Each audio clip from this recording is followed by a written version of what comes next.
Šiandien aš siūlau pasigaminti užkandį iš labai kelių paprastų ingredientų. Tai yra varškės sūris, turėti česnako reikėtų ir žalumynų. Šiuo atveju aš turiu krapų. Tada įdėsiu dar šiek tiek prieskonių, kurie man patinka, jūs galite dėti visiškai pagal skonį, tokius, kokius jūs naudojate ir kokie jums patinka. Nuo ko pradėsime? Tai visų pirma, įkaitinsim orkaitę iki 180 laipsnių. Einu kaitinti orkaitės. Kol orkaitė kaista, mes pasiruošiame savo užkandį. Mums reikės folijos, kažkur tiek. Į foliją dedame sūrį. Ir įpjauname sūrį tokiais ruoželiais. Pasiruošim česnako. Krapui smulkinam taip pat. Česnakai paruošti, žalumynai paruošti, dabar viską tiesiog dedame ant sūrio. Na, o dabar prieskoniai. Mano mėgstamiausi prieskoniai yra druska ir pipirai.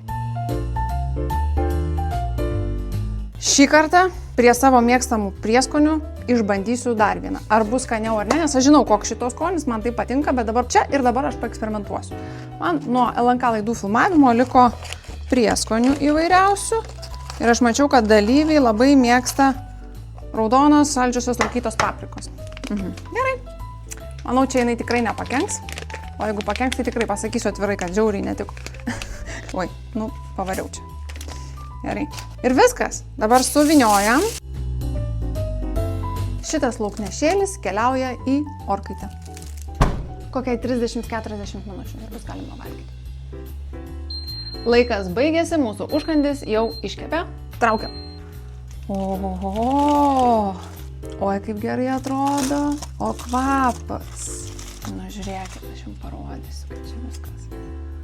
Va, čia viskas tysta tiesiog. Ką ragaujam? Kaip skaniai tos sūris išsilydė. Žinokit, paprika čia nepamaišė. Jeigu būčiau jos nedėjus, būtų toks visiškai tik pikantiškas skonis, o dabar gavo tokio rafinuoto skonio. Ir dar tai pagalvojau, tokį sūrį pasigaminus, galima iš tikrųjų ant kokių nors salotų dėti, būtų tokio varškės sūrio salotos. Žodžiu, fantazijai ribų nėra. Labai skaniai. Ir nieko praktiškai čia nereikėjo daug daryti. Iš vis nieko nereikėjo daryti. Sudedi ir lauknešėlis į orkaitę. Voila!